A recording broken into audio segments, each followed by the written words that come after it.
2022년도 제39회 요양보호사 자격시험 문제지를 풀어보도록 하겠습니다. 1번, 노년기의 신체적 특성으로 옳은 것은? 1번, 기초대사율이 증가한다. 이거 중요한 거예요. 외우셔야 돼요.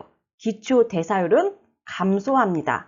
기초대사율은 최소한의 필요한 에너지인데 젊은 사람이 2500칼로리의 영양분, 에너지가 필요하다 그러면 어르신들은 1500칼로리만 있으면 돼요. 왜냐? 기초대사율이 감소하기 때문에 필요한 열량도 적습니다. 이거 외우셔야 되고요. 2번, 신체 회복력이 향상되진 않겠죠. 노화가 되면 감소하겠죠. 3번, 일상생활 수행 능력이 역시 향상되진 않을 거예요. 4번, 노화가 비가역적으로 진행된다. 답은 4번이죠. 가역적이란 말은 역으로 온다는 거예요. 근데 거기에 아닐 비를 써서 역으로 오지 않는다는 거예요. 노화라는 것 자체가 점점 안 좋아지는 것이지 점점 노화가 됐다가 다시 젊어지는 쪽으로 돌아오지는 않잖아요. 그거를 아닐 비를 써서 비가역적이다. 이렇게 이야기합니다. 정답은 4번이고 5번. 신체 기관의 잔존 능력. 잔존 능력은 남아있는 능력인데 남아있는 능력들이 향상되진 않겠지요. 당연히 감소되겠죠. 답은 4번이고요. 문제 2번. 노년기에 바람직한 가족 관계를 유지하는 방법으로 옳은 것은? 1. 자녀에게 의존하는 생활을 한다? 이래서는 안 됩니다. 틀렸고요. 2번. 배우자와 애정 표현을 자제한다? 아닙니다. 애정 표현 하셔야 되고요. 3번. 형제 자매와 경쟁적인 관계를 유지한다? 아니죠. 형제 자매와 경쟁적인 관계에서 벗어나서 상호 협력적인 관계로 가야 되고요.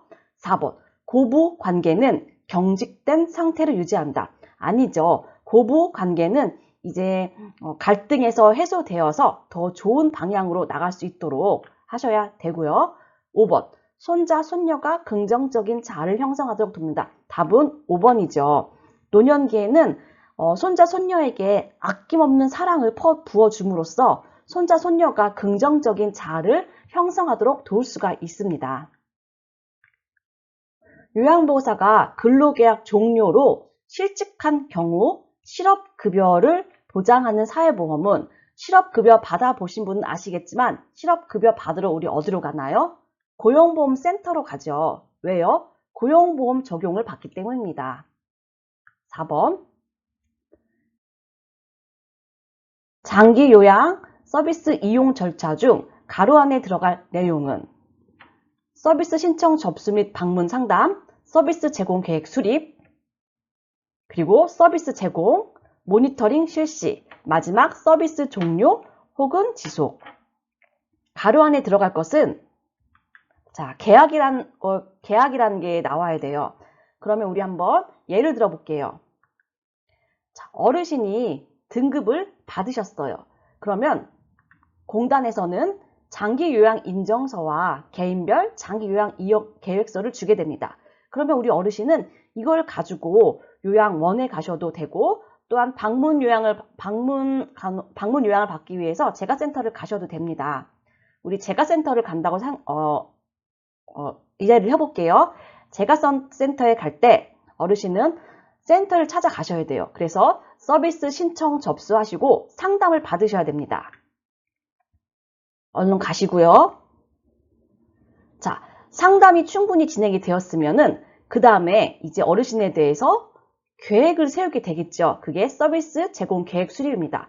자, 어르신 집에는요, 일주일에 몇 번 갈 것이고요. 갈 때마다 몇 분씩 어떠어떠한 서비스를 제공해 드리고 올 거예요. 이렇게 계획을 짜게 되겠죠.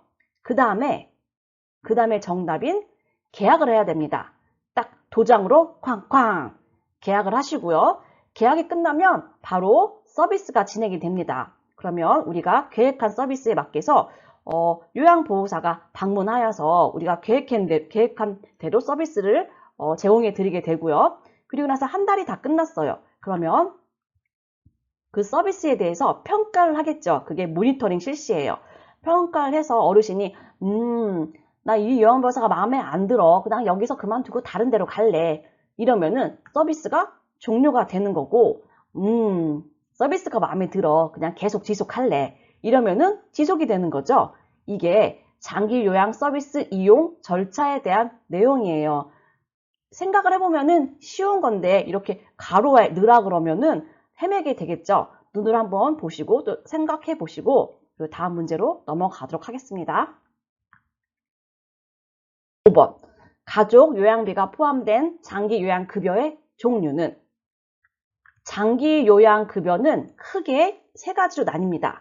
시설급여와 재가급여와 특별현금급여. 우리에게 익숙한 것은 시설과 재가는 익숙해요. 시설은 요양원이잖아요. 재가는 방문 요양을 하는 재가센터고 이건 익숙한데 특별현금급여 이거는 돈을 준다는 얘기예요. 돈을 주는 거거든요. 이게 익숙하지가 않죠. 그래서 돈을 주기 때문에 B로 끝나요. 가족 요양 B, 특례 요양 B, 요양 간병 B 이렇게 돈을 주는 거예요. 그래서 가족 요양비 같은 경우는 뭐냐면 2008년에 이 제도가 생기면서 만약에 외지 섬에 한 두세 가구만 살고 계시는 그런 섬에 어르신이 두 분이 계세요. 그런데 그 어르신이 등급을 받으셨는데 그 어르신 때문에 요양보호사가 막 배를 타고 5시간 동안 막 그 섬으로 들어가서 재용해드리고 그럴 수는 없잖아요. 또 그 두 분의 어르신 때문에 거기에 요양원을 설치할 수는 없고 그럴 때 이제 돈으로 나갔던 게 가족 요양비예요. 그리고 특례 요양비도 돈으로 나가는 거죠. 요양시설이 아닌 다른 곳에서 등급받은 어르신이 계셨을 때 이제 거기에 맞는 돈이 나갔고 또 요양병원 간병비도 이건 지금은 시행 안 된다고 하는데 어쨌거나 등급받은 어르신이 요양병원에 들어갔을 때 돈으로 나가는 거예요. 그게 바로 특별현금급여예요. 그래서 답이 특별현금급여다. 가족 요양비 돈 얘기잖아요. 돈을 주는 거. 돈을 주는 거는 바로 특별현금급여이다. 6번 노인장기요양보험 일반급여 대상자가 재가급여를 이용할 때 본인 부담금 외웠죠? 재가는 몇 프로죠? 재가는 15, 시설은 20 외우셨어요. 재가는 자고 먹는 거는 내 집에서 하니까 본인 부담금 15%만 내면 되고요. 시설은 자고 먹는 것까지 다 입수하셔서 요양원에서 해결하잖아요. 그러니까 좀 더 내야 되겠죠? 20%. 국가도 20%죠. 이거는 외우셔야 되겠죠? 7번 다음 중에서 요양보호사의 업무에 해당하는 서비스는 흡인, 석션이라고 해요. 이거 의료인이 하는 거고요. 관장, 요양보호사가 하는 거라고 했나요? 아닙니다. 관장도 역시 의료행위입니다. 도뇨, 오줌이 안 나왔을 때 관을 넣어서 오줌을 보게 하는 거. 이거 의료인이 하는 거고요. 욕창, 치료라는 말 들어갔잖아요. 치료한다, 소독한다 이런 거 다 의료인이 하는 거예요. 자, 외용약 도포 이거 우리가 할 수 있죠. 외용약은 피부 바깥에 바르는 연고예요. 파스도 되고 뭐 마데카솔 이런 연고도 돼요. 그런 연고들은 우리가 발라줄 수 있어요. 외용약 도포 우리가 할 수 있고요. 또 하나 할 수 있는 게 복약 돕기예요. 그래서 우리가 하원에서 물약은 어떻게 주고 가루약은 어떻게 주고 알약은 어떻게 주고 배우셨잖아요. 네, 복약 돕기는 우리가 할 수가 있습니다. 나머지 1번부터 4번은 의료행위이다. 8번 다음 내용에 해당되는 시설 대상자의 권리는 거동이 불편한 대상자가 시설장에게 화장실에 비상벨을 설치해 달라고 요구하였다. 자, 어떤 권리에 대한 이야기일까요? 신체 구속을 받지 않을 권리, 충분한 정보를 제공받을 권리, 사생활과 비밀 보장에 관한 권리, 스스로 입소를 결정하고 계약할 권리, 안락하고 안전한 생활 환경을 제공받을 권리. 답은 4번이겠죠. 비상벨을 설치함으로써 나는 안전한 화장실 이용을 할 수가 있어요. 답은 5번이고요. 9번 노인 학대를 발생시킬 수 있는 요인에 해당하는 것은 노인 학대를 발생시킬 수 있는 요인이래요. 1번 가족 부양 부담이 감소했다? 아니죠. 오히려 가족 부양 부담이 증가했다면 문제가 생기니까 학대가 생길 수 있을 거예요. 이건 답이 되지 않습니다. 2번 가족 관계에 갈등이 해소되었대요. 이러면은 노인 학대도 없어져요. 3번 노인의 의존성이 증가. 이게 답이죠. 노인의 의존성이 증가할수록 학대가 생기게 됩니다.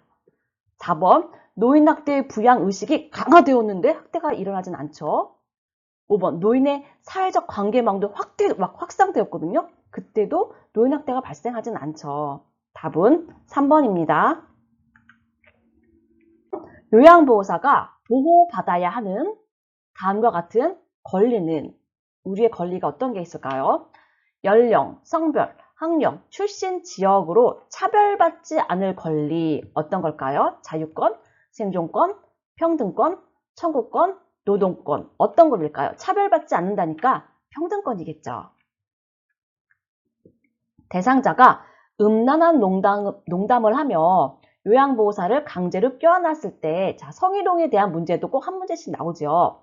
대처 방법은 1번 껴안는 이유를 물어본다. 2번 화를 내며 그 자리를 떠난다. 3번 하지 말라고 분명하게 말한다. 자, 답은 성희롱일 때 답은 항상 분명하게 말한다 또는 단호하게 말한다 이거예요. 단호하고 분명하게 이야기를 해도 어르신의 성희롱이 계속된다. 그럴 때는 어떻게 해야 될까요? 그럴 때는 시설장에게 보고하셔야 합니다. 12번 요양보호사가 지켜야 할 직업윤리로 옳은 것은 1. 대상자의 자기결정권을 존중한다. 답은 1번이네요. 너무 좋은 말이죠. 2번 대상자의 경제적 지위에 따라서 대우한다? 이러시면 안 되죠. 돈 많고 적금에 따라서 어르신을 차별 대우하시면 안 되겠죠. 3번 대상자에게 업무의 어려움을 하소연한다. 안 되겠죠. 어쩌라고요. 어르신에게 어르신 케어하기 너무 힘드네요. 이렇게 하소연하시면 안 되죠. 4번 가족의 요구를 위주로 서비스를 제공한다. 아니죠. 우리의 서비스는 가족이 아니고 대상자에게 하는 겁니다. 5번 친근한 대상자에게 먼저 서비스를 제공한다. 이것도 아니지요. 서비스 원칙에 맞게 제공하셔야 되겠죠. 요양보호사가 직업윤리를 지켜 행동한 경우는 1번 자신의 건강관리를 철저히 한다. 너무 잘했고요. 2번 업무 내용을 주관적으로 기록한다. 주관적이면 안 돼요. 객관적으로 기록하셔야 되고요. 2번 의료인이 없을 때는 역할을 대신한다. 아니에요. 의료인의 역할을 대신했을 때 이거는 범죄예요. 의료 행위는 의료인만 할 수 있는 거고요. 4번 대상자의 동의 없이 개인정보를 수집한다. 대상자의 동의 없이 개인정보를 수집하는 것도 안 되는 거죠. 5번 대상자를 대신해서 서비스 계약을 체결한다? 이것도 대상자 대신에 내가 막 내 맘대로 서비스 계약을 연장시키고 이러시면은 안 됩니다. 다음 상황에서 요양보호사의 대처 방법으로 옳은 것은 동료 요양보호사가 서로의 시어머니에게 교차 서비스 제공해서 급여를 돈을 더 받자고 이거 이렇게 하시면 안 되는 거잖아요. 위법입니다. 이렇게 하시면 안 돼요. 이렇게 동료 요양보호사가 하자고 했어요. 자, 어떻게 해야 될까요? 1번 일단 생각해 보겠다고 말하고 결정을 미룬다. 2번 제안을 수용할 만한 다른 요양보호사를 소개한다. 3번 장기 요양급여 제공 원칙에 어긋난다며 거절한다. 답은 3번이네요. 4번 시어머니에게 교차 서비스 제공에 대해 미리 설명한다. 아니겠죠? 이건 위법이에요. 이렇게 해서는 안 됩니다. 이런 문제도 꼭 한 문제씩 나와요.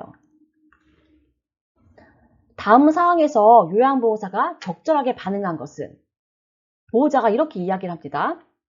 요양보호사가 바뀐 후 아버지의 인지기능이 나빠진 것 같아요.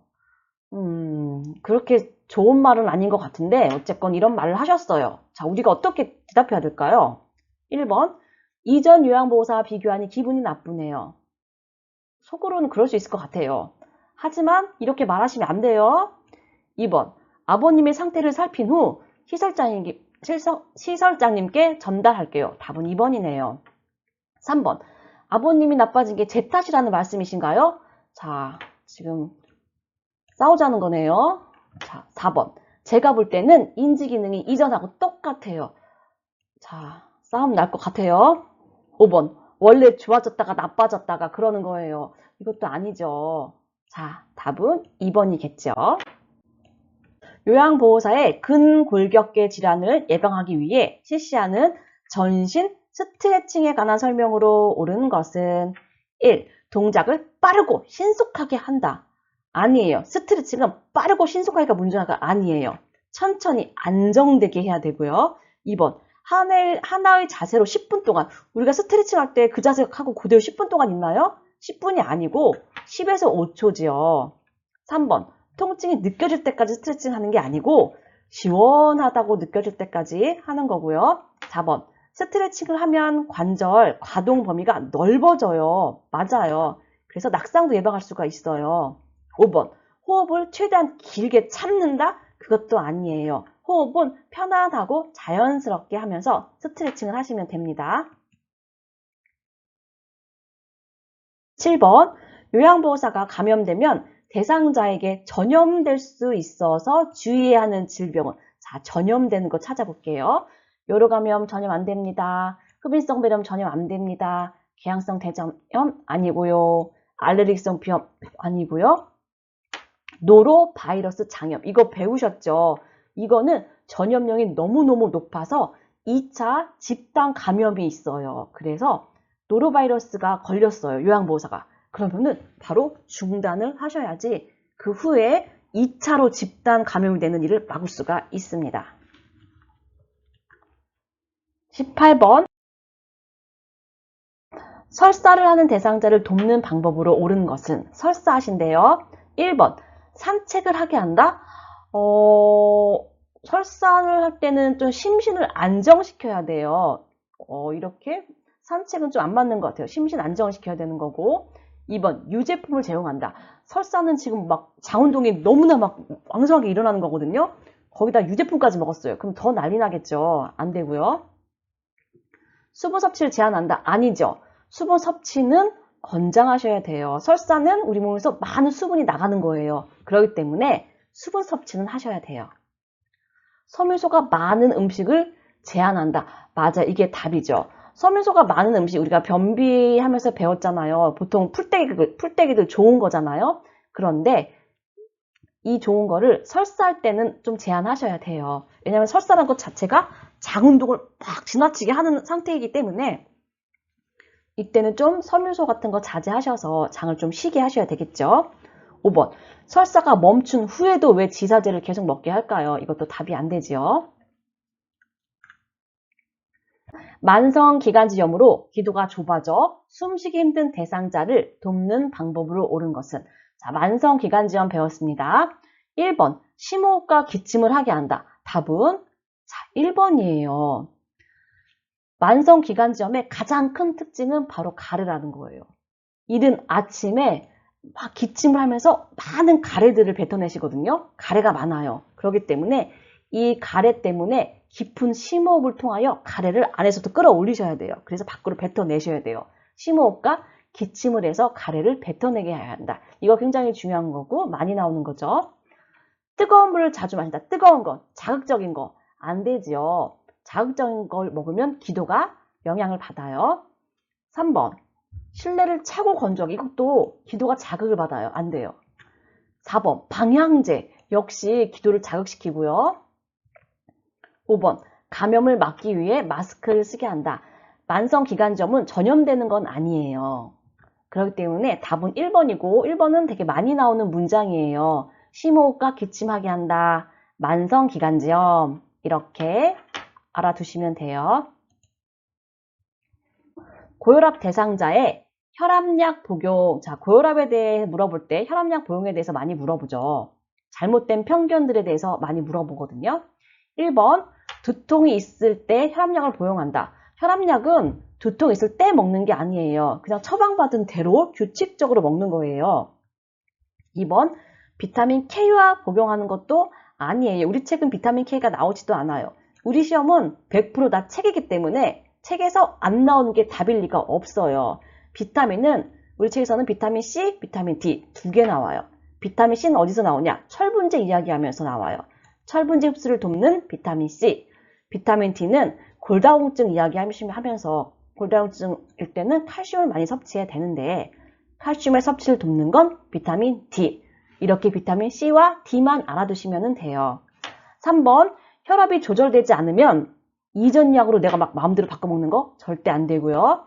4번 혈압이 높아도 증상이 없으면 복용량을 줄인다? 내 마음대로 이렇게 증감하시면 안 되고요.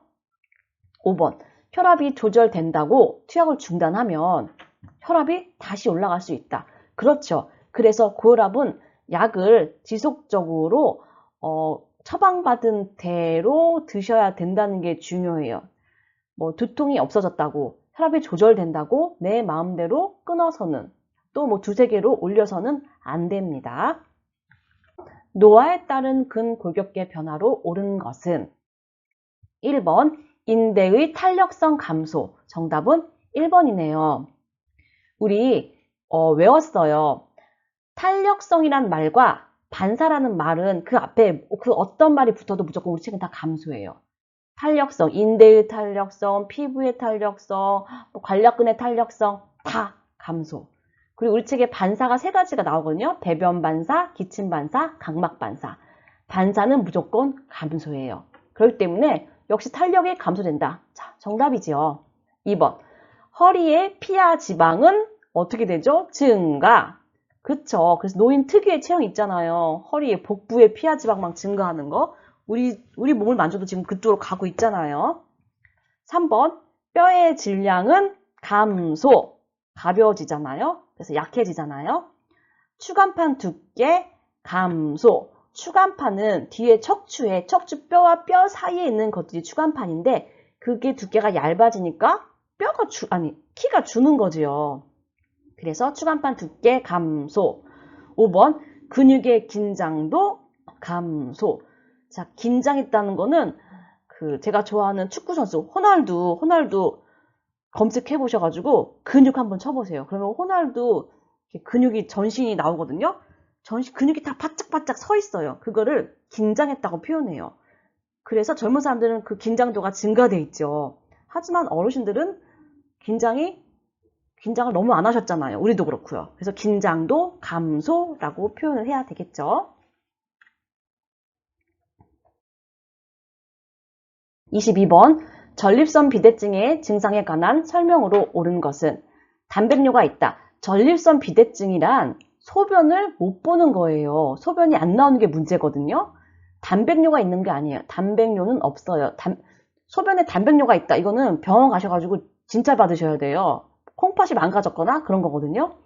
그래서 단백뇨의 문제가 아니고 2번 소변 줄기가 가늘어지는 거죠.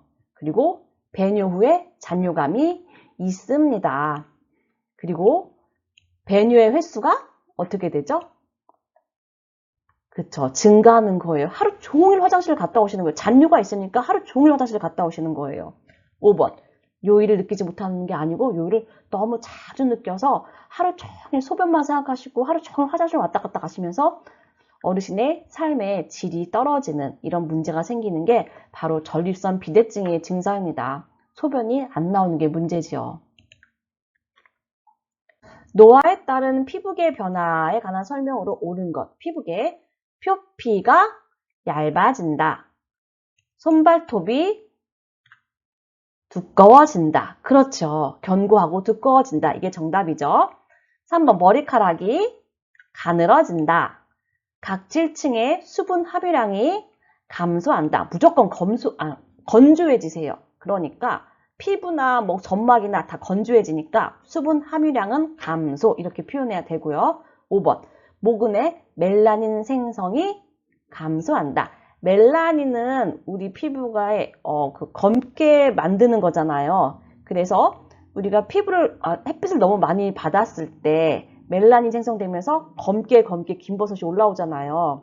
근데 노인분들은 반대로 멜라닌 생성이 감소하게 되겠죠. 그래서 검은색이 아니고 머리카락이 하얀색으로 되잖아요. 24번 좌측 내에 혈액을 공급하는 혈관이 막힌 뇌졸중에서 나타날 수 있는 증상은 좌측 뇌가 다쳤으면 어느 쪽이 마비가 오죠? 우측이 마비가 와야 돼요. 그런데 보기를 보니까 우측 마비가 하나도 없어요. 우리가 외웠어요. 좌측 뇌가 손상되었을 때 당연히 우측 마비가 오면서 하나가 더 온다 그랬어요. 그게 뭐였죠? 바로 언어 장애였어요. 말을 못 하시는 거예요. 자, 그게 5번이죠. 오심을 동반한 위출, 이건 소화기기에 대한 내용일 거고요. 뭐 2번 선모운동 감소를 기침, 이건 소화기기에 대한 내용일 거고요. 3번 근육 경직 및 안정시 떨림, 이건 딱 이 문장만 보면 생각나는 게 있으셔야죠. 바로 파킨슨이죠. 그리고 4번 수분 정체로 인한 전신 부종, 전신이 부었다, 이런 거는 우리가 배운 것 중에 이제 심부전이나 있겠죠. 심혈관계 문제가 되겠죠. 자, 좌측 뇌가 손상되는 뇌졸중에 관한 답은 5번입니다. 노화에 따른 시각계의 변화에 관한 설명으로 옳은 것은 결막이 얇아진다. 이게 정답이죠. 그럼 노화가 되면 수정체가 투명해지는 게 아니고 누렇게 되잖아요. 그걸 황화현상이라고 하잖아요. 노화가 되면 누렇게 돼요. 3번 눈물의 양이 증가가 아니고 감소해서 건조해져요. 눈이 뻑뻑해져요. 또 4번 각막 반사가 감소되죠. 외웠어요. 반사란 말 앞에 그 어떤 게 붙더라도 다 감소. 동공의 지름이 감소한다. 동공이란 우리 눈의 검은 눈동자 안에 더 까만 게 하나가 있어요. 그게 빛에 반응을 하거든요. 그런데 그 동공이 줄어들어요. 지름이 줄어들어요. 그런데 이 동공이 확 열릴 때가 있어요. 그때가 바로 임종 때예요. 임종 때는 이 동공이 확 열리죠. 그 전까지는, 노화 때는 동공의 지름이 줄어들어서 빛을 받아들이질 못해요. 답은 1번이고요. 자, 26번. 당뇨병 대상자를 돕는 방법으로 옳은 것은 1. 맨발로 운동화를 신게 한다. 당뇨병 대상자, 당뇨병에서는 세 가지만 아시면 되겠죠? 고혈당, 저혈당, 당뇨발 관리. 이 세 가지 내용만 아시면 돼요. 그런데 지금 발 관리에 대한 이야기인데 맨발로 운동화를 신게 한다. 아니에요. 발을 보호하는 양말을 신어야 됩니다. 2번, 발톱은 일자로 자르게 한다. 배우셨죠? 손톱은 둥글게, 발톱은 일자. 답은 2번이네요. 3번, 뜨거운 물로 발을, 뜨거운 물, 안 돼요. 당뇨 어르신의 증상 중에 하나가 감각이 저하되어 있으세요. 감각을 모르시는데 뜨거운 물 잘못하면 화상 입으세요. 그리고 화상을 입으면 상처가 낫지도 않잖아요. 당뇨병은. 4번, 운동량이 많은 날은 인슐린 투여량을 늘린다. 말도 안 되는 이야기예요. 자, 운동량이 많은 날은 오히려 저혈당에 대비하셔야 되겠죠. 이렇게 인슐린 투여량을 늘리면 안 되죠. 5번, 공복에 운동할 때는 혈당 강화제, 당뇨약을 갖고 다니게 한다? 아니죠. 역시 공복에 운동할 때도 뭐에 대비해야 되냐면 저혈당에 대비하셔야 돼요. 그래서 설탕과 사탕을 가지고 다니셔야 되겠죠. 답은 2번이고요. 노인에게 나타나는 우울증의 특성에 관한 설명으로 옳은 것은 노인 우울증에 대한 이야기예요. 1번, 단기 기억이 향상된다? 단기 기억이 향상되면 우울증 걸리고 싶겠어요. 그쵸? 아니죠. 2번, 물어보는 말에 적절하게 대답할까요? 아니죠. 몰라요 이러겠죠. 3번, 소화불량 등 신체 증상 호소한다. 답은 3번이에요. 그리고 우리 이거 별표 쳤던 거예요. 우울증이란 심리 정신계예요. 심리 정신계 문제임에도 불구하고 나 소화가 안 돼. 나 머리가 아파. 이렇게 말씀하시는 신체적인 호소가요. 다 우울증 때문이라는 거예요. 이게 정말 중요한 거죠. 4번, 무기력과 흥분이 교대로 나타난다. 무기력은 맞지만 흥분은 아니에요. 5번, 주변 사람들이 우울증임을 쉽게 알아챘으면 좋겠는데 노인분들은 쉽게 알아챌 수가 없어요. 노인이 되면 성향이 내향적이 되고 활동량도 줄어들어요. 그러니까 이게 노인이 돼서 그런 건지 아니면 우울증이 와서 그런 건지 구분하기가 어렵다는 거죠. 그래서 차라리 젊은 사람들은 우울증 때문에 병원을 갈 수가 있지만 노인분들은 우울증으로 인해서 병원에 가는 일이 굉장히 드물어요. 28번, 수분 섭취를 제한해야 하는 질병은 수분 섭취 제한이 들어가는 거는 어떤 것들이겠죠? 다 부종이 있는 것들은 제한이어야 돼요. 부종. 자, 부종이 있는 것을 한번 찾아봅시다. 폐렴은 오히려 수분 섭취 권장해야 돼요. 염증으로 끝나는 건 다 권장이잖아요. 천식, 방광염, 신부전증, 전립선염. 자, 부종이 있는 거 몇 번이에요? 답은 4번이에요. 신부전이나 또는 심장이 안 좋은 건 신부전이라고 하잖아요. 콩팥이 안 좋은 건 콩팥이 안 좋은 건 신부전. 그리고 심장이 안 좋은 건 심부전이에요. 근데 둘 다 부종의 증상이 있어요. 그래서 부종일 때는 수분 섭취 제한해야 됩니다.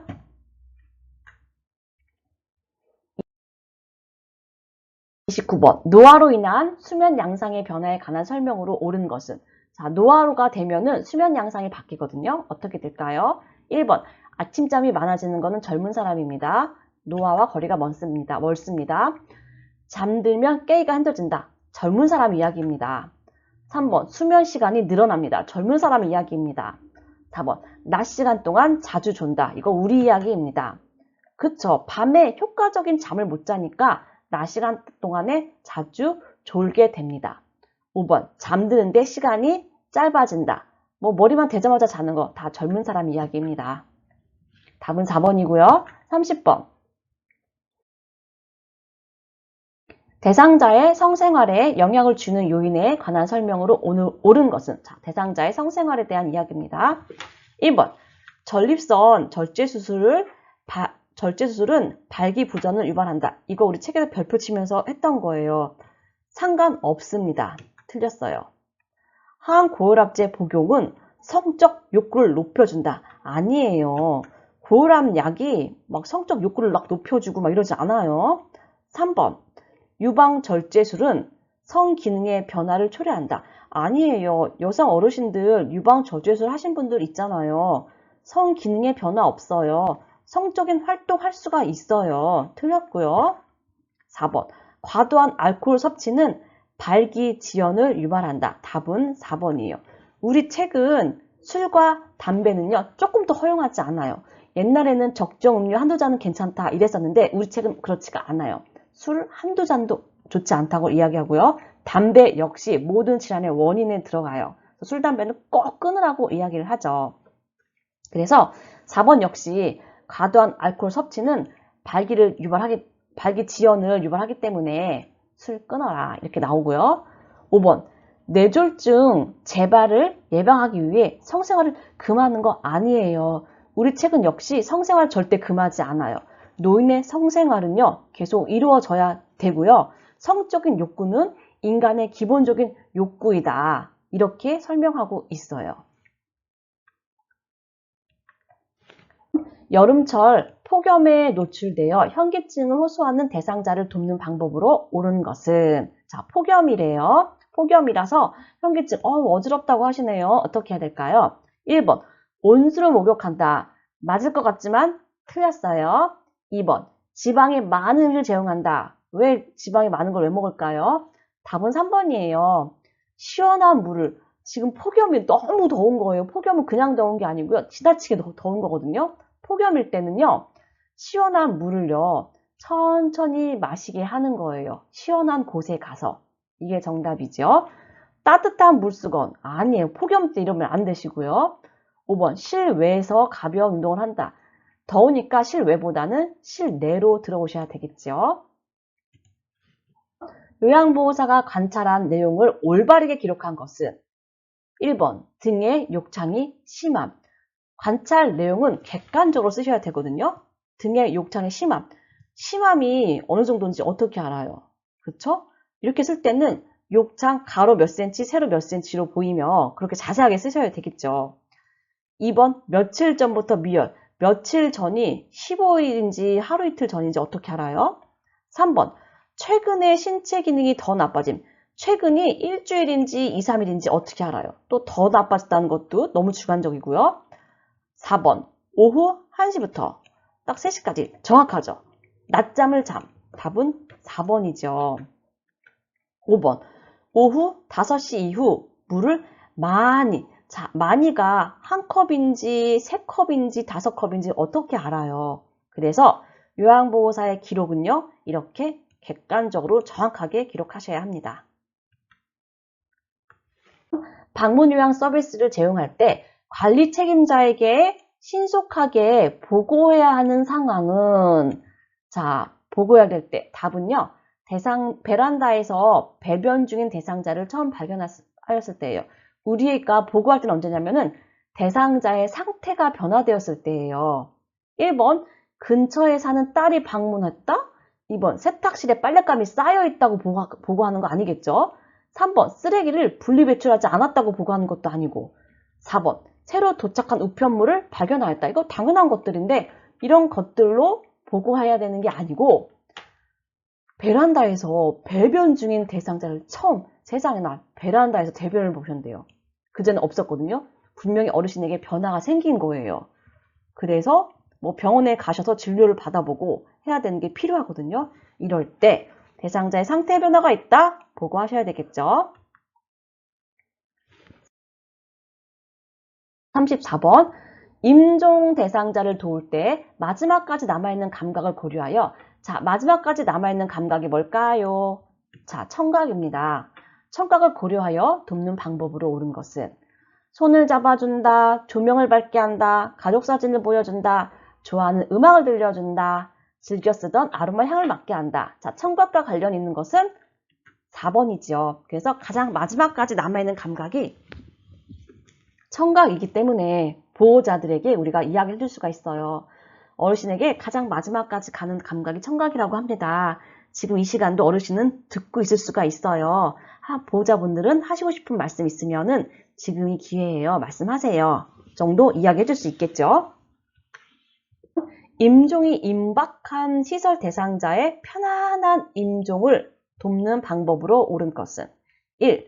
삽입되어 있는 튜브 제거. 튜브 제거하는 거 의료행위예요. 그래서 의료인이 하는 거예요.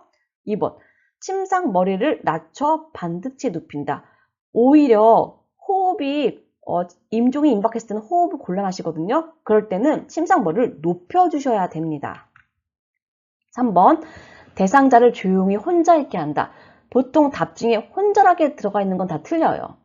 치매 요양보호에서도 그렇고 임종 요양보호에서도 그렇고 대상자를 혼자 있게 하진 않아요. 항상 같이 해야 돼요. 같이 한다, 함께 한다. 이런 게 답이 되고요. 4번. 가족에게 연락하여 병원 응급실로 가는 건 아니죠. 지금 임종을 다 준비하시는 분이기 때문에 4번은 답이 될 수가 없고요. 5번. 대상자가 원했던 종교의 임종 의식을 연결해 준다. 그쵸? 답은 5번이죠. 편안한 임종을 위하여 대상자가 원했던 종교로 연결해 주시는 거죠. 연하곤란이 있는 대상자에게 음식을 제공할 때 사례가 들린대요. 사례를 예방하는 방법으로 옳은 것은 1번. 대화하면서 음식을 제공한다. 먹을 때 대화하는 거 안 돼요. 또 질문을 해서도 안 돼요. 왜냐면 말하다가 사례 걸리거든요. 2번. 국물이 많은 음식. 국물이 많다. 물이 많은 건 사례가 더 걸려요. 사례를 가장 많이 걸리게 하는 게 물이잖아요. 2번 틀렸고요. 3번.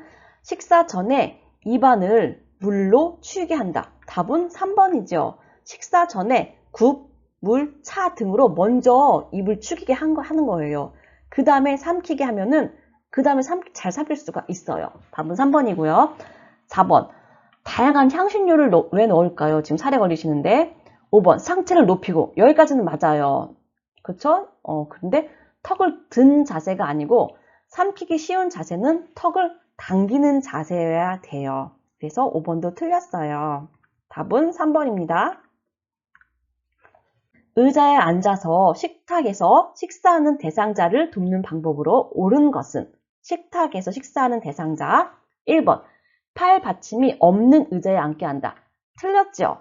팔 받침이 있는 모든 의자는 식사 때 의자나 또는 우리가 목욕할 때 목욕 의자나 모든 의자는 다 팔 받침과 등 받침이 있어야 안전한 거예요. 그런데 팔 받침이 없대요. 틀렸습니다. 2번. 대상자를 의자 앞쪽 끝부분에 걸터 앉기. 자, 틀렸습니다. 걸터 앉으면 좀 5분 시간이 지나면은 빠당 하는 소리가 나요. 자, 낙상당하게 됩니다. 3번. 식탁의 상판이 대상자의 배꼽 위치에 오게 한다. 답 3번이네요. 이거 우리 배웠잖아요.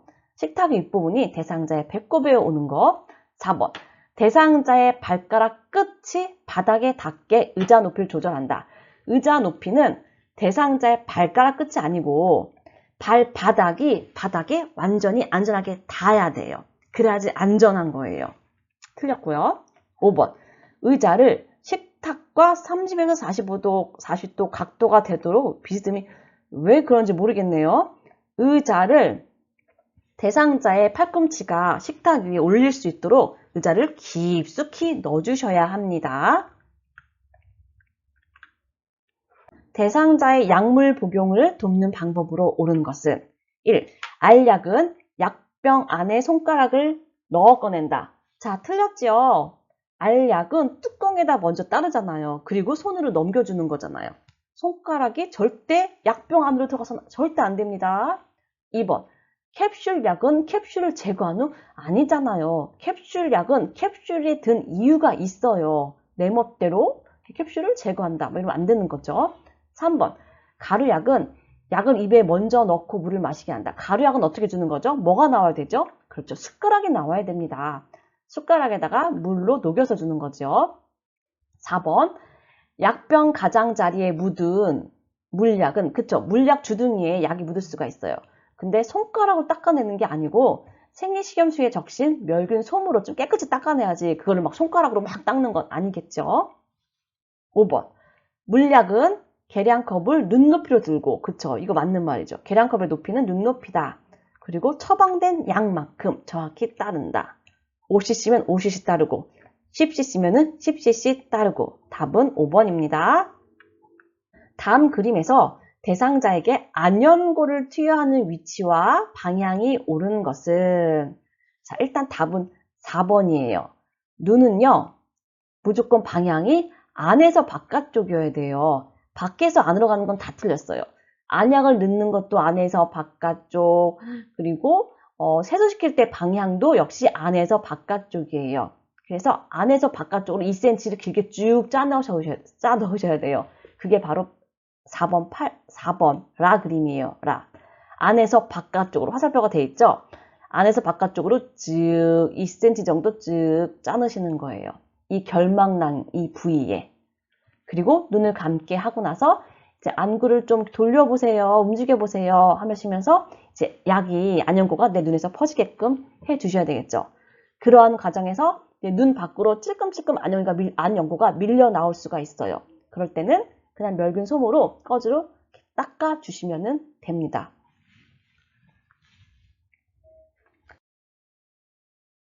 (40번) 대상자에게 귀약을 투여하는 방법으로 옳은 것은 1. 귓구멍 중앙에 약을 점적한다. 자, 뭐가 틀렸을까요? 중앙이 아니고 측면을 따라 귀약에 또르륵 굴러 들어가야 돼요. 1번 틀렸습니다. 2번.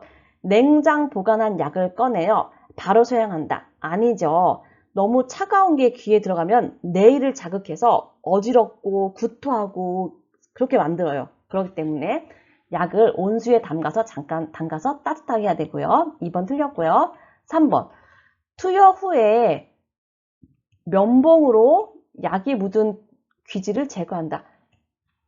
아니죠. 투여 후에는 그 자세로 5분간 누워있도록 하셔야 되겠죠. 4번. 귓바퀴를 후하방. 우리 책에 후하방은 하나도 없어요. 다 후상방입니다. 후상방이에요. 후상방으로 잡아당겨야 돼요. 4번 틀렸고요.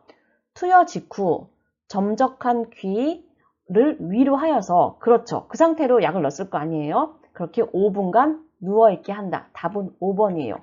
5분 동안 누워있고 그리고 나서 이제 활동을 하실 거 아니에요. 한 15분에서 20분 동안은 활동하는 동안에 귀에다가 작은 솜을 느슨하게 꽂아두세요. 왜냐면은 5분 동안 이렇게 누워있다 해도 활동할 때 보면은 귀 약이 밖으로 질질 흘러나와서 막 지저분해지셔요. 그렇기 때문에 그 솜을 귀에 잠깐 한 20분 정도 느슨하게 꽂아 놓으시면 됩니다. 화장실 이용 돕기를 위해 누워있는 대상자를 일으킨 후에 잠시 앉아있게 하는 이유가 있거든요. 누워있는 대상자를 일으킨 후에 잠시 앉아있게 하는 이유가 바로 뭐냐면요. 자, 1번이죠. 혈압이 떨어지는 거예요. 기립성 저혈압이라 하잖아요. 그것 때문에 어지러울 수 있기 때문에 잠깐 앉아있게 한다. 대상자의 침상 배설을 돕는 방법. 침상 배설 나왔어요. 그럼 침상 배설은 주인공이 간이변기가 되겠죠? 간이변기. 뭔지 아시죠? 침대 위에서 사용하는 간이변기. 자, 1번. 배변을 돕기 위해 복부 마사지를 한다. 이거 완전 답인데요? 네. 2번. 활동을 제한하여 배뇨 횟수를 조절한다.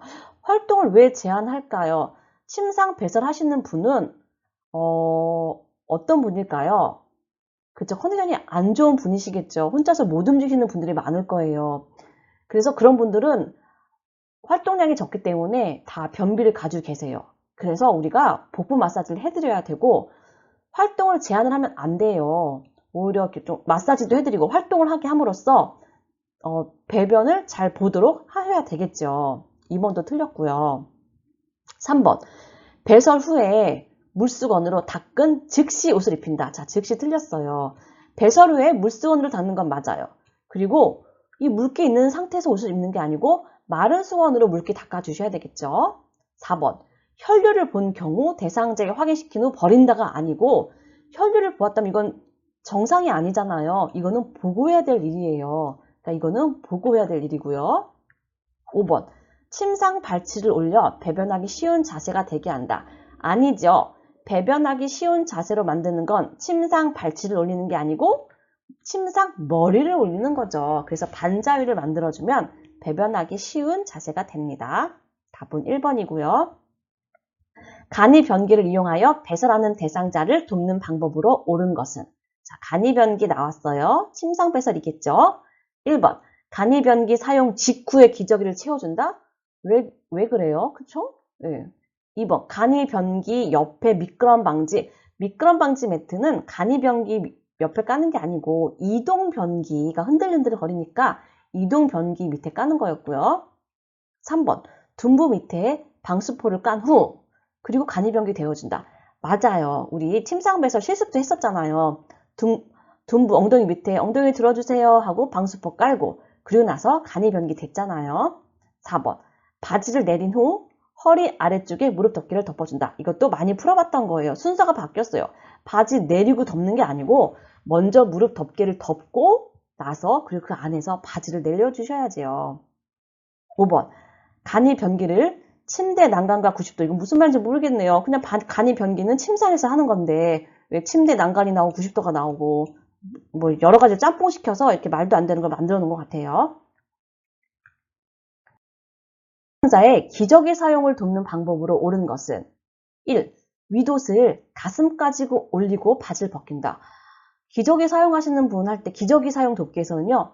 노출을 지나치게 많이 해서는 안 돼요. 노출은 최소화대만 해야 되거든요. 그렇기 때문에 윗옷을 가슴까지 올릴 필요가 없어요. 윗옷을 허리까지만 올리시면은 기저귀 교환 얼마든지 할 수 있어요. 2번. 꼬리뼈 부위에 피부 발적이 있는지 살펴본다. 맞아요. 기저귀 교환에서요. 또 나오는 게 뭐냐면 바로 피부 관리가 나와요. 기저귀를 사용하셨다 이러면은 욕창 생길 확률이 생겨버려요. 그렇기 때문에 피부의 발적을 살펴보아라. 너무나 중요한 이야기고요. 3번. 기저귀를 교환할 때마다 시설장에게 보고한다. 기저귀를 하루에 10번을 교환하는데 그때마다 시설장에게 보고를 하면은 안 되겠죠. 4번. 교환할 때마다 하는 게 아니고 기저귀를 배설물을 봤는데 이상 배설물이 있을 때 그때 보고하셔야 되겠죠. 4번. 사용한 기저귀는 안쪽 면이 보이도록 말아서 버린다. 이것도 실습을 하면 당연히 이렇게 하는 건데 이렇게 말로 하면 헷갈려요. 안쪽 면이 보이도록이 아니고 바깥면이 보이도록 말아서 버린다. 안쪽 면이 보이도록 말아서 넣는다는 건요. 여기저기 다 똥칠하라는 얘기인데 우리가 똥칠을 하면 안 되겠죠. 바깥면이 보이도록 말아 넣는다. 이렇게 해야 되고요. 5번. 허리를 들 수 없는 대상자는 어떻게 되죠? 허리를 들 수 없는 대상자는 옆으로 돌려가면서 기저귀를 교환해야 되겠죠. 유치 도뇨관을 삽입하고 있는 대상자에게 요로 감염이 발생할 수 있는 상황은 1번. 매일 충분한 수분을 섭취했다. 너무 잘했습니다. 2번. 소변 주머니가 방광 높이보다 높게 틀렸네요. 소변 주머니는 방광보다 낮게 있어야 되거든요. 높게 있으면요. 나갔던 소변이 역류되면서 다시 방광 안으로 들어오면서 세균을 가지고 들어와요. 그래서 이렇게 되면 이거 요로 감염 걸리는 거죠. 답은 2번이네요. 3번. 소변의 양과 색깔을 두세 시간마다 확인한다. 정답이고요. 4번. 소변 주머니가 침대 매트리스 아래쪽에 고정되어 있다. 이거는 이제 어르신이 침대에 누워있다는 가정하에서 방광보다 밑에 있어야 돼요. 그렇기 때문에 매트리스 아래쪽 고정되어 있다. 이거 맞아요. 잘했어요. 5번. 소변 주머니를 비운 후 배출구를 잠그고 알코올 솜으로 닦는다. 이거 맞는 말이네요. 그렇죠? 소변 주머니를 비운 다음에 배출구를 잠그고 그 다음에 나서 알코올 솜으로 닦고 그 다음에 제자리에 꼭 끼워 넣는다. 이게 정답이겠죠? 46번. 대상자의 칫솔질을 돕는 방법으로 옳은 것은 1번. 잇몸에서 치아 쪽으로 닦는다. 이거 정답이네요. 우리 칫솔질 할 때 잇몸에서 치아로 닦잖아요. 치아에서 윗몸으로 하면은 윗몸이 상하잖아요. 맞는 말이고요. 2번. 머리를 뒤로 젖히고 칫솔질 한다. 아닙니다. 머리를 앞으로 숙이고 칫솔질 해야 되고요. 3번. 치약은 칫솔모에 두툼하게 올리는 거 아니에요. 칫솔모 사이사이에 치약이 들어가야 돼요. 그래서 칫솔모 아래쪽까지 치약이 들어갈 수 있게끔 눌러짜야 되고요. 4번. 앞니는 칫솔모와 90도가 되게 닦는다. 아니죠. 90도가 아니고 45도의 각도로 닦아야 되고요. 5번. 치약에 청량감을 유지되도록 입안을 물로 한 번만 헹군다. 이런 이야기는 태어나서 처음 들어보는 것 같아요. 그렇죠. 충분히 헹구어질 수 있도록 여러 번 헹구게 됩니다. 47번. 통 목욕 시 머리를 감기는 방법으로 옳은 것은 1. 낮보다는 저녁 시간에 감긴다. 아니겠죠. 따뜻한 낮 시간에 감겨야 되겠죠. 2번. 수건으로 양쪽 귀를 덮고 막는다. 아니죠. 수건으로 귀를 덮는 게 아니고 양쪽 눈을 덮으셔야 되고요. 귀는 귀마개 솜으로 막으셔야 되고요. 3번. 목욕 의자에 앉혀. 맞아요. 머리를 뒤로 젖히게 한다. 맞아요. 그렇게 해서 머리를 감기는 거예요. 목욕 의자에 앉혀서 머리 감기는 거 맞고요. 4번. 머리를 감긴 후 면봉으로 귀 안쪽. 귀에서 많이 나오는 함정이에요. 귀 안쪽, 귀 깊숙이 이런 표현들 많이 나오는 함정이에요. 그래서 4번도 틀렸죠. 5번. 젖은 머리를 드라이한 후에 헤어드라이로 말려준다. 젖은 머리를 빗질한 후가 아니지요. 젖은 머리를 먼저 수건으로 닦아내고 그리고 헤어드라이로 말리셔야 되겠죠. 그리고 나서 빗질을 하셔야 되겠죠. 답은 3번입니다. 침상에서 세수하는 대상자를 돕는 방법으로 옳은 것은 1. 대상자를 똑바로 눕힌다. 세수할 때 자세는요. 반자위예요. 반 앉은 자세 해주셔야 되고요. 목, 귀, 눈, 코 순서가 완전히 틀렸습니다. 세수 순서가 뭐예요? 눈, 코, 뺨, 입 그렇게 나가잖아요. 3번. 코 밖으로 나와 있는 코털 잘라준다. 맞아요. 코 밖으로 나와 있으니까 잘라주셔야 됩니다. 4번. 입술과 그 주변을 알코올 솜으로 이렇게 자극적인 걸로 얼굴을 닦지 않아요. 5번. 마른 수건을 수건에 비누를 묻혀 눈의 안쪽에서 바깥쪽. 눈이니까 방향은 맞지만 눈은 비누로 닦지 않아요. 그렇죠. 비눗물이 눈을 따갑게 하기 때문에 비누에 묻히지 않습니다. 대상자의 신체 부위에 따른 목욕 방법으로 옳은 것은 1번. 팔은 어깨에서 손끝 방향이 아니고 반대지요. 손끝에서 어깨로 가야 되고요. 2번. 유방은 위아래로 번갈아 가는 게 아니고 그냥 생긴 모양대로 원을 그리듯 닦으셔야 되고요. 3번. 다리는 허벅지에서 발끝 방향이 아니고 이것도 반대로 발끝에서 허벅지를 쪼개야 되고요. 4번. 둔부는 엉덩이 사이와 항문 주위를 닦는다. 맞아요. 엉덩이 사이도 보셔야 되고요. 항문 주위도 보셔야 돼요. 4번이 맞고요. 5번. 복부는 배꼽을 중심으로 여기까지 맞아요. 시계 반대 방향이 아니고 시계 방향으로 닦는다. 이렇게 설명해야 되겠죠. 오른쪽 편마비 대상자에게 티셔츠 입히는 순서로 옳은 것은 이건 항상 나오는 거니까 그냥 무조건 외우셔야죠. 입히는 순서, 임마건이잖아요. 입히는 순서, 임마건. 그런데 임마건인데 무슨 수액이 나올 거나 수액이나 또는 이제 머리가 있을 수 있어요. 머리는 이 가운데 그냥 꽂아 놓으면 돼요. 수액이나 머리는 임마건, 마가건 이 사이에 꽂아 놓으시면 돼요.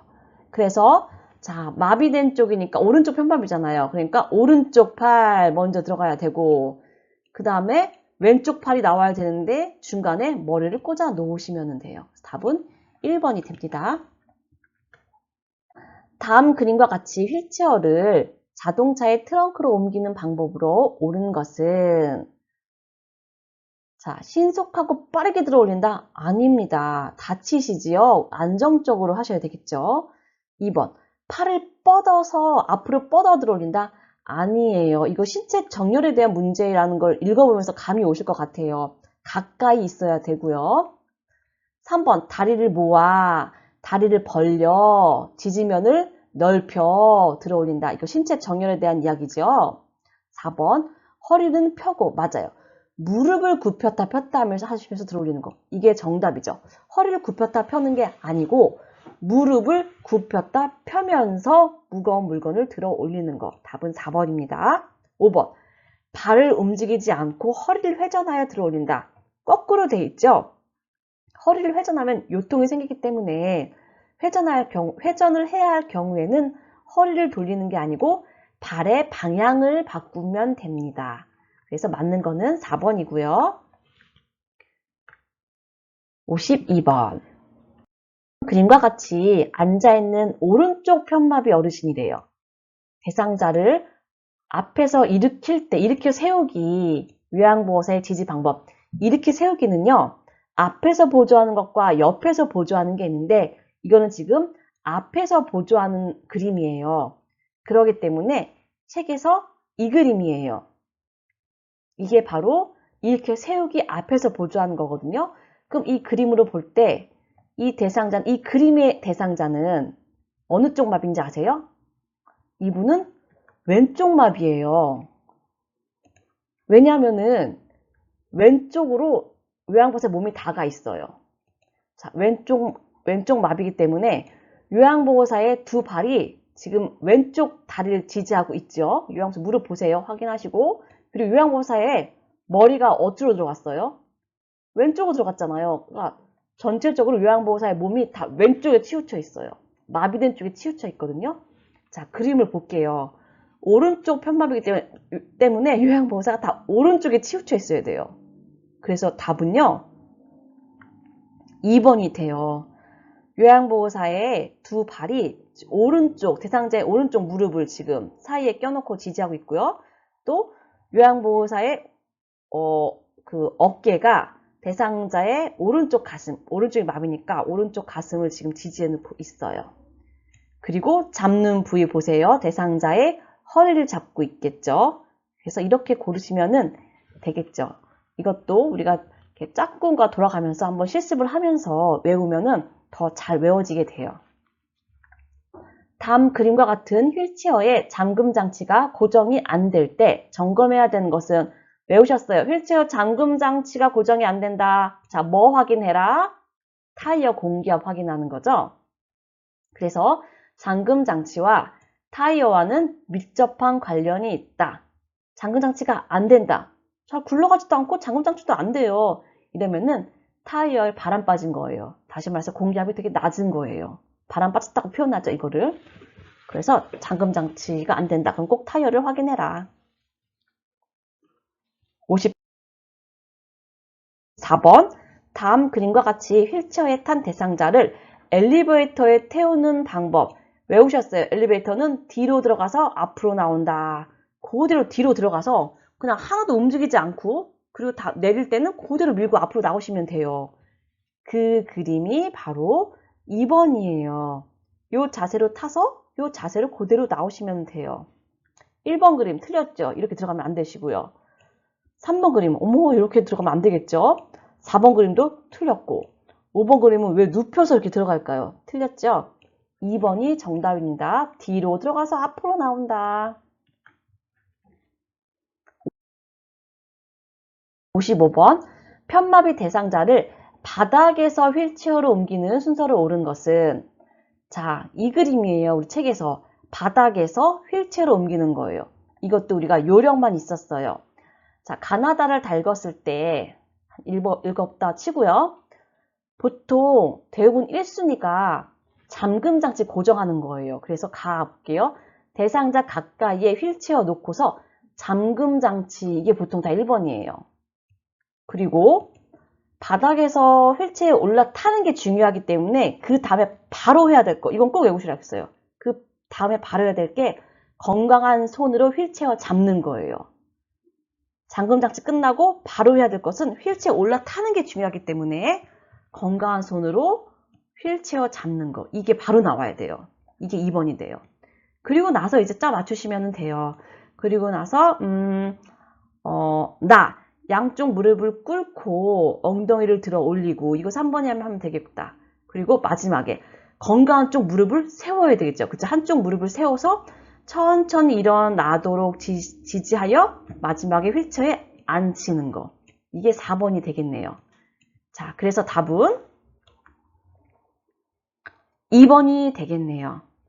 자, 이거는 이제 포인트만 외우세요. 잠금 장치가 거의 1번이거든요. 그리고 바로 나와야 될 게 건강한 손을 사용한다는 거. 건강한 손으로 휠체어를 잡아라. 그래야지 올라타고 탈 수가 있거든요. 이거를 꼭 기억해 두세요. 노인 장기 요양보험급여 복지연구 대여 품목에 해당하는 것은, 자, 대여되는 거 6가지 있었어요, 선생님.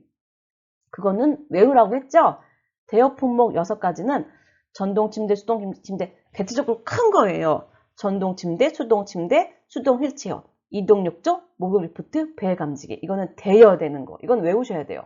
그리고 나머지 자잘한 것, 작은 것들 있잖아요. 뭐 간이변기, 이동변기, 뭐 지팡이, 보행기, 이런 것들, 자잘한 것들, 그런 것들이 구입이 되겠지요. 대상자의 분비물을 처리하는 방법으로 옳은 것은 1번, 손소독제로 손을 닦고 분비물을 처리한다.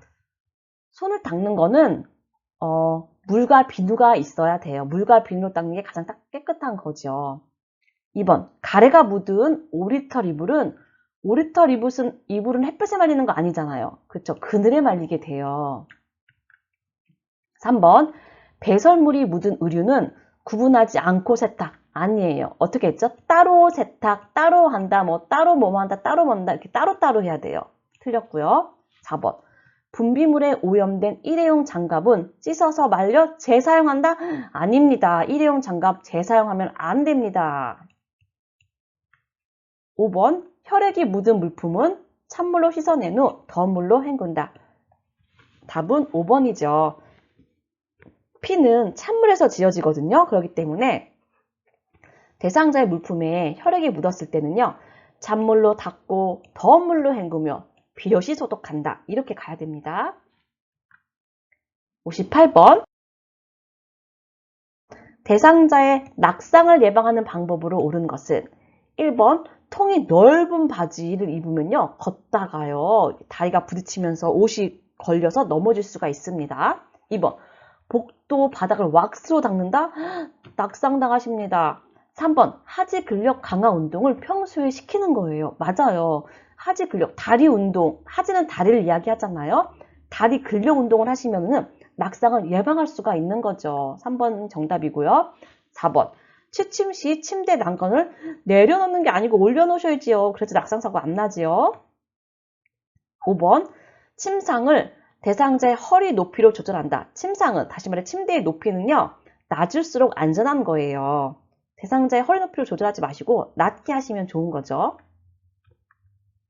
시설에서 화재가 났네요. 화재로 인해 가스가 방출되고 있을 때 대처 방법으로 옳은 것은 1번, 물을 뿌려 화재를 진압한다. 아니에요. 물이 아니고 소화기를 사용하셔야 되겠죠.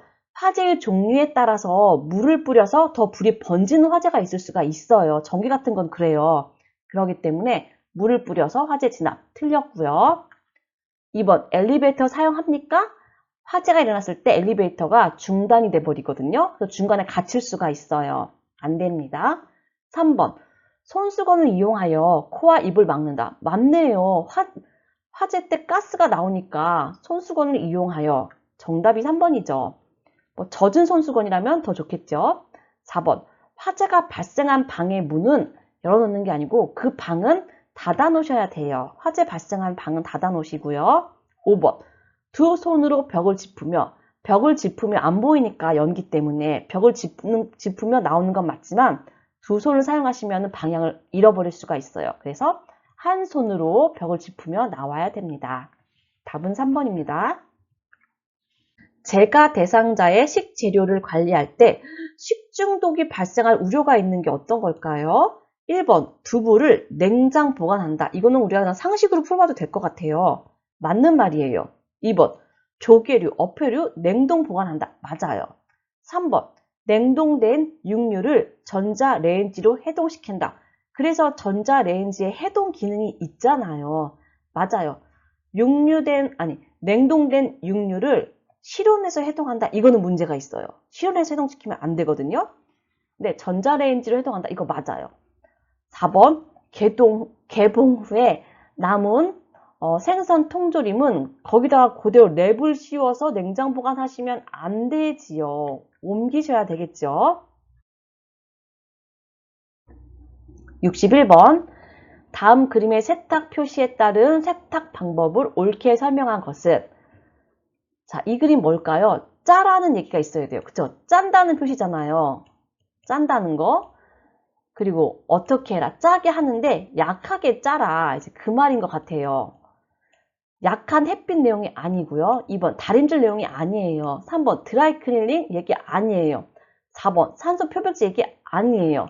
4번 세탁기에서는 단시간에 짜야 된다는 거예요. 그렇기 때문에 약하게 짜야 되기 때문에 단시간. 그리고 세탁기도 되고 손빨래도 돼요. 어쨌거나 짠다는 내용이에요. 짜는 거를 약하게 단시간에 하라. 답은 5번이 되겠죠. 제가 대상자의 관공서 방문을 대신해주는 방법으로 옳은 것은 1. 대상자의 서류 발급비를 왜 기관자에게 청구하세요? 대상자 건데 대상자에게 이야기를 하셔야 되겠죠. 2번. 대상자의 협조가 필요한 부분은 사전에 협의한다. 이게 정답이죠. 3번. 업무 대행 중 요양보호사의 사적인 용무하시면은 안 되겠죠. 4번. 동일한 관공서 업무가 있는 동료 요양보호사에게 내일을 다른 사람이 부탁하거나 이것도 옳지 않죠. 5번. 업무 대행 결과에 불만족해 하는 경우는 대상자에게 다음부터 스스로 하세요. 안 되겠죠. 불만족한다고 대상자에게 스스로 처리하게 하는 것도 아니겠죠. 다시 협의를 하셔야 되겠죠. 치매 대상자의 식사를 돕는 방법으로 옳은 것은 1번 사발보다 접시 사용한다. 접시 깨지잖아요. 안 되죠. 반대죠. 접시보다는 사발을 사용한다. 이렇게 해야 되고요. 2번 식사 장소는 매일 변화. 치매 요양보호에는 변화가 옳지가 못해요. 구조적이고 안정적이어야 되고 될 수 있으면 변화가 없어야 돼요. 3번 턱받이보다 앞치마를 하게 한다. 이게 정답이죠. 옷 전체를 보호할 수 있는 앞치마를 하시고 식사를 하게 하시는 거죠. 4번 물을 흘리면은 뚜껑이 없는 컵을 사용하는 게 아니고 뚜껑이 있는 컵을 사용해라. 5번 음식은 먹기 쉽도록 모두 섞어서 제공한다. 이거 맞지가 않아요. 요양보호사가 편하다고 또는 어르신 빨리 먹이려고 이렇게 모두 섞어서 제공하는 것은 옳지가 못합니다. 그래서 답은 3번입니다. 제가 대상자의 주거 환경을 안전하게 조성하는 방법으로 옳은 것은 1번 방 안에 큰 거울을 걸어둔다. 아니겠죠? 위험하겠죠? 2번 밤에도 화장실 전등을 켜둔다. 이거 안전하겠네요. 낙상 예방하기 위해서 맞겠네요. 3번 침대는 벽에서 떨어뜨려 놓는다. 벽에 붙여 놓는 게 맞죠. 4번 난간에 어두운 색 테이프가 아니고 난간같이 위험한 곳은 밝은 색 테이프를 사용하셔야 되고요. 5번 출입이 쉽도록 둥근 모양의 문고리가 아니고, 둥근 모양이 아니고 막대형 문고리를 설치하셔야 됩니다. 둥근 모양은 잡다가 낙상사고 당하세요. 막대형이어야 됩니다. 답은 2번이지요. 65번. 시설 침해 대상자가 다른 대상자의 칫솔을 주머니에 숨기는 행동을 반복할 때 대처 방법으로 옳은 것은 1. 진행되고 있는 미술 프로그램에 참여시킨다. 2번. 가족에게 칫솔을 사오게 하여 보상하게 한다? 아니죠. 2번. 칫솔을 모두 수거한 후 방에 혼자, 자, 혼자라는 게 답이 될 리가 없어요. 4번. 다른 사람의 물건을 만지면 안 된다고 설명한다. 치매 어르신에게는요, 설명한다, 설득한다, 기다린다, 다 틀렸어요. 5번. 일단 제지하고 그런 행동을 하는 이유를 물어본다. 역시 치매 어르신에게 물어본다고 어른이 대답할 수가 있지가 않아요. 인지기능이 다 떨어지신 계신 분이잖아요. 설명한다, 물어본다 이런 표현들 다 틀렸습니다. 답은 1번이에요. 그래서 잠깐 주의를 환기시키는 거죠. 프로그램에 참여를 시킴으로써. 66번. 프로그램이 진행되는 낮 시간에 계속 졸고요. 또 밤에는 거실을 서성거리는 치매 대상자를 돕는 방법으로 옳은 것은 1. 자기 전에 따뜻한 녹차. 틀렸죠. 예, 카페인 든 녹차를 왜 드려요? 2번. 부족한 잠은 낮잠으로 보충하게 한다. 자, 이것도 틀렸죠. 안타깝지만 어르신이 낮잠 자게 할 때 우리 어떻게 했나요? 자극을 주어서 깨웠어요. 그래서 낮에는 될 수 있으면 낮잠을 안 자게 해요. 계속 프로그램을 하고 운동을 하고 그래서 밤에 푹 자게 할 수 있는 거죠. 이렇게 규칙성을 몸에 이렇게 만들어 드려야 돼요. 3번.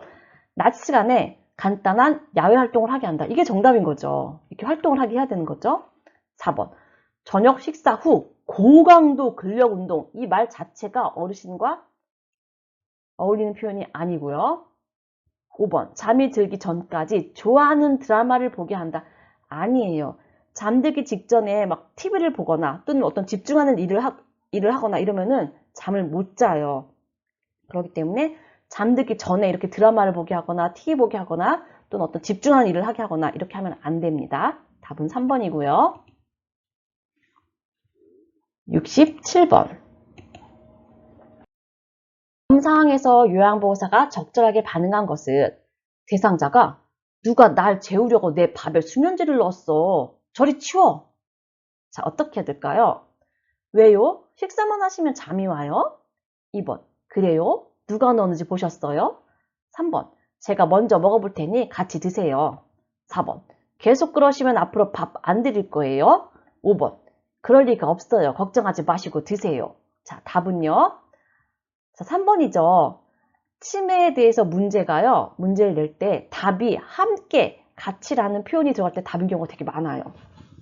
여기도 마찬가지로 제가 먼저 먹어볼 테니 같이 드세요 또는 함께 드세요 이런 말이 들어갈 때 답이 되는 경우가 굉장히 많아요. 치매 대상자가 군고구마 냄새가 난다며 고구마를 달라고 할 때 요양보호사의 반응으로 적절한 것은 어디서 냄새가 나는지 찾아보세요. 왜 갑자기 군고구마가 생각나셨어요? 무슨 말씀이세요? 저는 냄새가 안 나는데요. 군고구마가 드시고 싶군요. 함께 살아나가요. 어제도 그 말씀을 하시더니 오늘도 그러시네요. 자, 몇 번이에요? 4번이죠. 역시 마찬가지로 함께 라는 표현이 들어갈 때 답이 되는 경우가 많아요. 헷갈리시면은 함께 라는 단어를 찾으시면 돼요. 69번. 음악 프로그램에 참여하던 치매 대상자가 시끄럽다며 갑자기 욕을 하고 소리를 칠 때 대처 방법으로 옳은 것은 노래에 맞춰 춤을 추게 한다. 방해가 되니 조용히 하라고 한다. 바람을 쐬고 오라고 밖으로 내보낸다. 텃밭에 있는 채소에 물을 주자고 한다. 프로그램 진행 규칙에 대해 자세하게 설명한다. 자, 몇 번일까요? 4번이겠죠. 이것도 함께라는 의미가 있어요. 그래서 텃밭에 있는 채소에 물을 주자고, 함께 물을 주자고 한다. 자, 그 의미가 이 안에 담겨 있는 거죠. 함께라는 거죠. 70번. 치매 대상자가 해가 질 무렵만 되면 현관문을 흔들며 집에 가겠다고 할 때 대처 방법으로 옳은 것은 1. 침대에 눕힌 후 조명을 꺼준다. 2번 오늘은 늦었으니 내일 가자고 한다. 3번 가족과의 추억에 대해 이야기를 나눈다. 4번 시설장의 허락을 받아야 한다고 말한다. 5번 현관문이 부서질 수 있다고 주의를 준다. 자, 몇 번이에요? 답 3번이에요. 해가 질 무렵만 되면은 이게 뭐냐면요. 석양증후군이에요. 해가 질 때 석양증후군은요. 불안 때문에 그러시는 거거든요. 불안해서 그러시는 거예요. 불안할 때 어떻게 해야 되냐? 3번인 거죠. 가족과의 추억에 대해 이야기를 하는 거죠. 따뜻한 이야기를 하는 거죠. 그래서 불안을 해소시켜주는 게 답이겠죠. 71번 경증 치매 대상자의 인지 자극을 위해 다음과 같은 질문을 할 때 향상될 수 있는 것. 자, 조금 전에 누가 다녀가셨어요? 오늘 몇 시에 일어나셨어요? 아침 식사로 무엇을 드셨어요? 자, 창의력일까요? 수능력일까요? 계산력일까요? 공감 능력일까요? 단기 기억력일까요? 뭘까요? 단기 기억력이겠죠. 그렇죠? 조금 전에 누가 다녀가셨어요? 몇 시에 일어나셨어요? 아침 식사 뭐 드셨어요? 자, 단기 기억력을 자극하는 거겠죠. 대상자와 비언어적 의사소통하는 방법으로 옳은 것은 1번 팔짱 끼고 말한다? 틀렸습니다. 팔짱 끼고 말씀하시면 안 되고요. 2번 대상자보다 눈높이를 낮춘다. 눈높이는 같아야 됩니다. 같은 눈높이여야 됩니다. 3번 잦은 헛기침을 하며 반응 보인다. 헛기침을 하는 게 아니겠죠. 그냥 고개를 끄덕이는 정도로 하셔야 되겠죠. 4번 대화하는 내내 머리를 끄덕인다. 이것도 함정이죠. 대화는 내내 머리를 끄덕인다. 자, 5번 대상자를 향하여 몸을 약간 기울인대요. 그러면은 내가 당신에게 관심이 있습니다 라고 전달될 수가 있어요. 답은 5번입니다. 73번 제가 대상자가 식탁 위에 밥 먹을 그릇을 그대로 두어 밥풀이 말라붙어 있을 때 나 전달법 무엇인지 아시죠? 내 감정을 이야기하는 거예요. 1번 식사하신 지 오래되었나 봐요. 2번 밥풀이 하나도 안 남게 깨끗이 좀 드세요. 3번 그릇이 그대로 있네요. 어디가 불편하세요? 4번 밥풀이 말라붙어 있는 것을 보니 맛있게 드셨군요. 4번 5번 설거지하기가 힘들어요. 내 감정 이야기하는 거예요. 힘들어요. 다 드신 그릇은 싱크대 물에 담가 두셨으면 좋겠어요. 자, 나 전달법은 5번이에요. 내 감정을 이야기하는 거예요. 의사소통할 때 라포가 형성되었다고 볼 수 있는 대상자의 반응은 자, 라포란 말은 신뢰란 얘기거든요. 신뢰가 되었을 때 보이는 대상자의 반응이 무엇일까요? 눈 마주치기를 피한다. 시선을 한 곳에 고정한다. 손으로 입을 가리고 말한다. 무슨 일이라도 털어놓고 말한다. 마음에 들지 않으면 슬쩍 넘어가 피한다. 자, 신뢰감이 형성되었을 때 대상자가 보이는 반응은 바로 4번이지요. 다음 상황에서 요양보호사의 자, 이번에는 공감적 반응이에요. 좀 전에는 나 전달법이었거든요. 나 전달법은 내 감정을 이야기하는 거고요. 공감적 반응은 반대예요. 상대방의 감정을 내가 이야기하는 거예요. 내가 짚어주는 거거든요. 대상자가 세월이 갈수록 후회되는 일도 많고 외롭게 사는 것도 재미없고 자, 이럴 때 공감적 반응 우울증이신 것 같아요. 요즘 많이 외롭고 힘드신가 봐요. 재미있는 이야기를 들려드릴게요. 부정적인 생각은 정신건강에 나빠요. 나이가 들면 대부분 다 그렇게 느껴요. 자, 어떤 게 공감적 반응이에요? 2번이지요. 그쵸? 어르신의 감정을 이야기해 주는 거예요, 내가. 그래서 요즘 힘드신가 봐요. 이게 바로 공감적 반응이죠. 나 전달법과 공감적 반응은 서로 반대죠. 주의력 결핍 대상자. 주의력 결핍장애 있는 대상자와 효과적으로 의사소통하는 방법은 주의력 결핍이 옛날에는 ADHD라 그래서 어린 아이들만 있는 줄 알았는데 아니에요. 성인 주의력 결핍 대상자도 있거든요. 집중하지 못하시고 산만하신 분들이에요. 그런 분들과 어떻게 의사소통해야 될까요? 집중 못하시는 분들이거든요. 1번 다양한 자극, 집중 못하시는데 다양한 자극이 맞을까요? 아니죠. 틀렸고요. 2번, 메시지로 큰 소리로 빠르게. 이것도 아니겠죠. 3번, 한 번에 여러 내용을 막 산만하신 분들인데 여러 내용을 하면은 그게 적당한 의사소통일까요? 아니겠죠. 4번, 익숙한 사물. 그렇죠. 익숙한 사물에 대해서 간결하게 이야기하는 게 주의력 결핍 대상자와 의사소통하는 방법인 거죠. 5번, 목표에 맞는 복합적인 거. 이것도 틀린 거죠. 그쵸? 단조로워야 되는 거죠. 답은 4번입니다. 77번. 프로그램에 참여하던 대상자가 쓰러져 경련을 할 때 응급처치 방법으로 옳은 것은? 자, 경련에 대한 문제예요. 77번부터는 이제 응급처치 문제가 나가거든요. 즉시 인공호흡, 경련할 때 인공호흡하는 거 아니었습니다. 2번, 안정을 위해 조용한 방으로 옮기는 거. 경련할 때 이동시키지 않아요. 그냥 그 상태에서, 그 위치에서 안정적으로 경련이 끝날 때까지, 안정적으로 할 때까지 우리가 지켜봐 주는 거예요. 3번, 대상자의 머리 아래 딱딱한 것이 아니고 부드러운 것을 대주어서 대상자의 머리 손상을 방지해 주시고요. 4번, 경련이 멈출 때까지 양쪽 어깨를 꽉 잡아주는 거 아니잖아요.